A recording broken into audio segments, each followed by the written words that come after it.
Marketing today, thanks to digital, has so many avenues and opportunities to engage with potential customers. Gamification and promotions are just one proven way to connect with new markets and new prospects, as well as reinforcing the loyalty of his existing customers. So when I saw the opportunity of interviewing a digital marketer who is not only a contest winner herself, but also helps companies create and then viral market winning promotions, I just had to meet her. So let's zoom to Toronto, Canada, and say hello to the Contest Queen, Carolyn Wilman. Hello, Carolyn. Hi, I'm so happy to be here. I love sharing this hobby. And I love being in Toronto, by the way. Carolyn, I'm intrigued. What is it that you do for companies? Well, the main thing that I do is I viral market their sweepstakes, because unlike the movie The Field of Dreams, if you build it, they don't necessarily come. So I turn around and get the word out to people. I know how, I blog about it, I put it on my social, and then I know where to go and share it across the internet, kind of seeding it in the right places, and then it goes from there. Brilliant. Now, why should companies switch on to online promotions and competitions? Well, I think it's the most fun way to market to your clients, because there's so many different ways you can market. But let's face it, we need more fun, especially this year. Yeah. And competitions are so fun. It's a great way to get your fans excited. It's a great way to introduce a new product or service. You can give one away or a few away, depending on your marketing budget, so people become aware. I know many people change their buying habits based on a sweepstakes or competition they've entered, because they didn't know that it existed or thought, oh, that looks interesting, I think I'll try that. And it actually drives behavior. So which is the best and most effective way to run digital promotions? Is it Facebook, your own website, or other media? It's going to depend on your budget. So for example, I've done simple internet promotions on Instagram or Facebook or Twitter, because that's my budget as a solo entrepreneur. That's what I can afford to do. Or I can put them on my blog using something. There's lots of widgets you can use. I use Rafflecopter, there's Gleam, there's different ones you can add in to track the entries for you. But larger companies, like the Fortune 500 companies, will have single websites they design just for the competition. So it depends on your budget. But if you're a small business, you can easily run competitions on, social media at very little cost. It's intriguing. Now, in my earlier days working with newspapers, I learned that they got more entries to a competition when the prize or prizes were of lower value than a higher prize. It seems that people felt they could win with a lower value prize. Is that the same online? Yeah, isn't that interesting? I remember discussing this with a fellow marketer, and he said they would give away the experience, because he worked for a local sporting team. And he said when they would give away the big VIP experience where you get to meet the players and have VIP seats and food and swag, he said they would get hardly any entries. And then they would give away a signed, football, and they would get thousands of entries. And he says, I don't understand. It doesn't make any sense. But it is a bit of psychology. And also, you'll find if a competition has a lot of little prizes versus, so if you have an X budget and you have a lot of little prizes versus one big prize, and you're spending the exact same amount of money in your marketing, for some reason, again, the one with a lot of little prizes seems to do better. But don't let that deter you. If you're a small business and you want to run a competition and you have a small budget, don't be afraid to give away one small prize, because you will get the entries.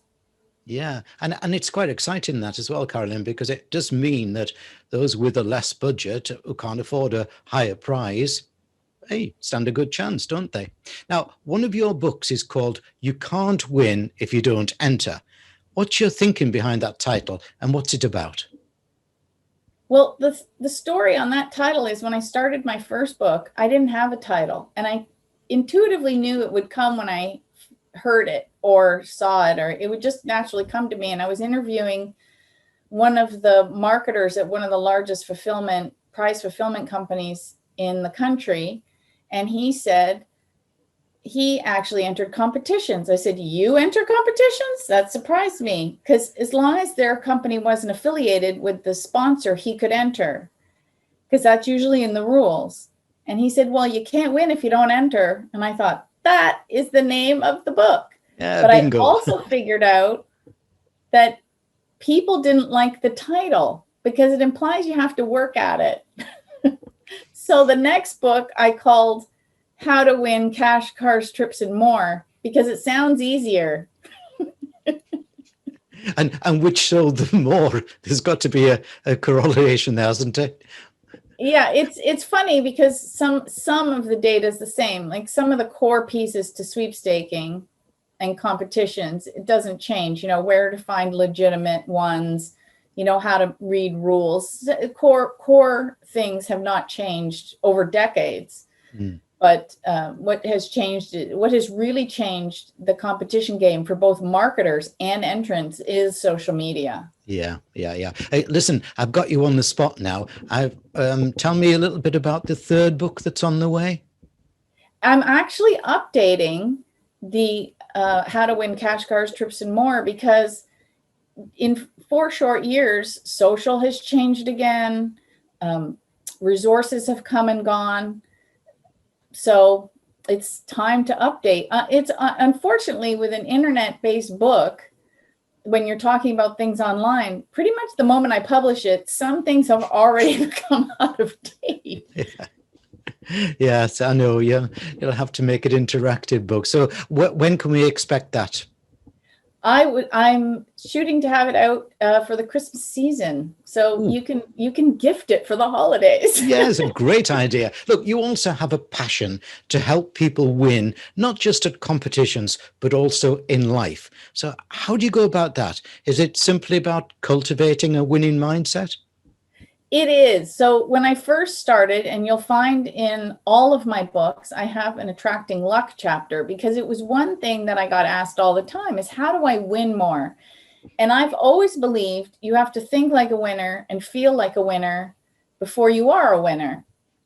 And I was blessed enough this year to also republish Helene Hadsel's work. So I had the pleasure of meeting her in 2008, and she said to me at that time that I need to keep teaching her work because she was not going to be doing it anymore, and she really felt her message had to continue.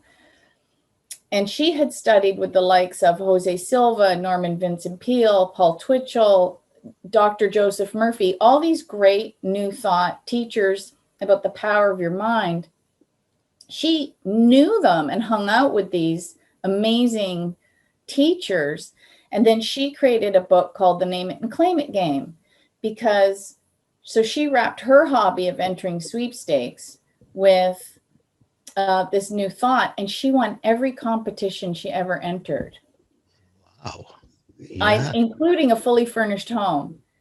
So Wow. I'm also continuing that. So I'm actually working on a book for next year called Winning is an Inside Job.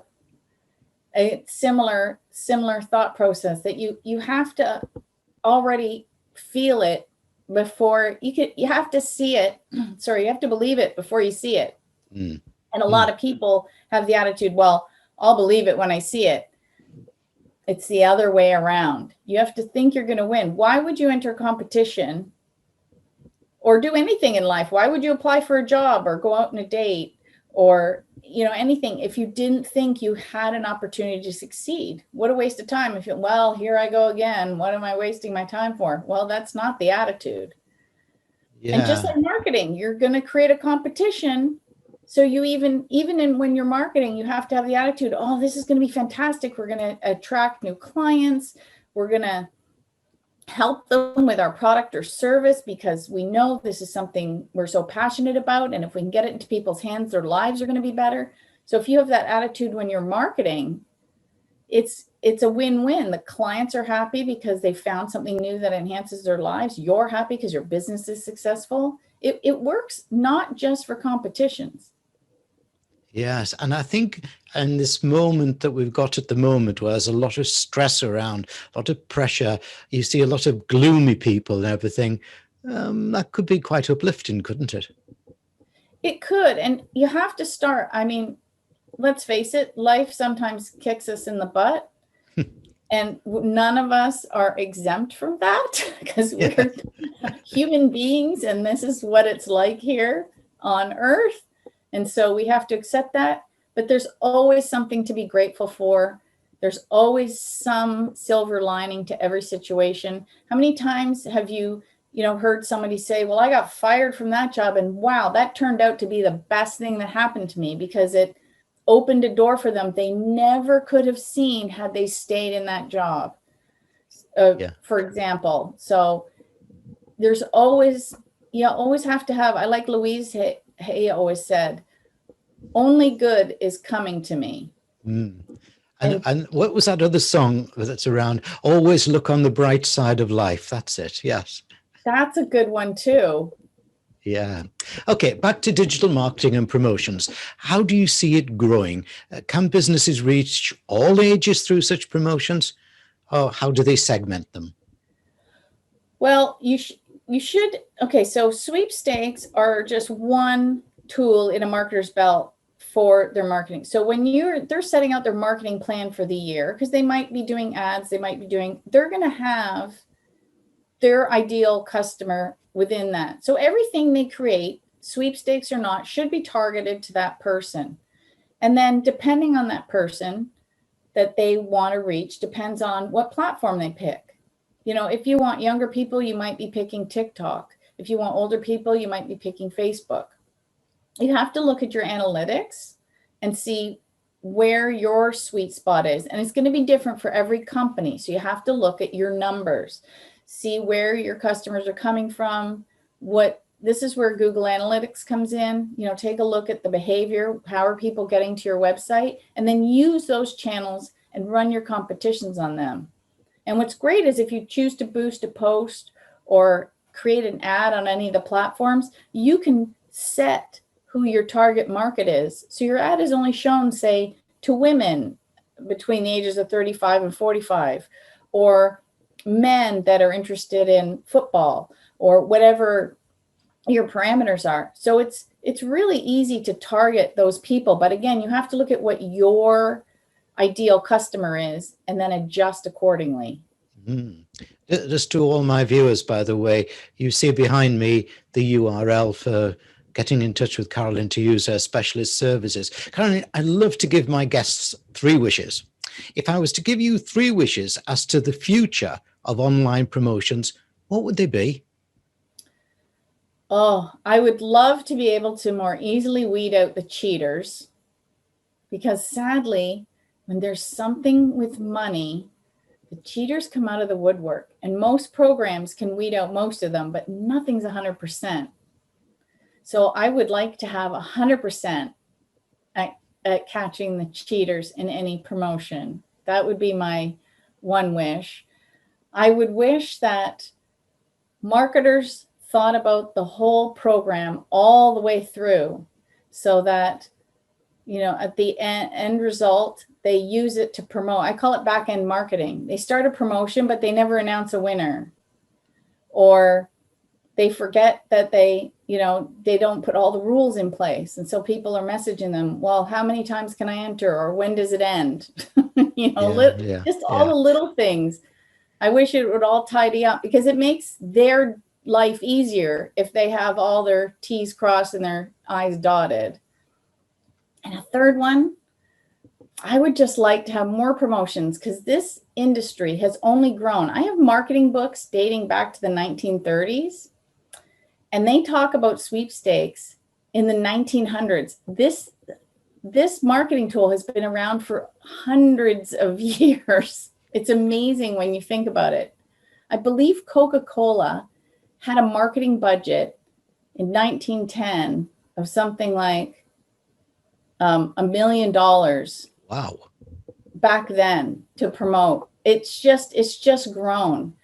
And so, you know, companies spend billions of dollars every year running competitions. And I would just like to see that continue growing, taking away from other avenues of marketing. Because let's face it, it's really fun to, who doesn't like to win?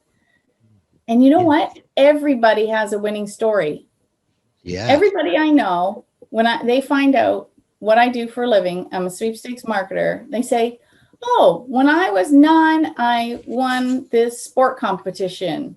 When, you know, when I was this age, we won this holiday. When everybody has a winning story, everybody likes to win.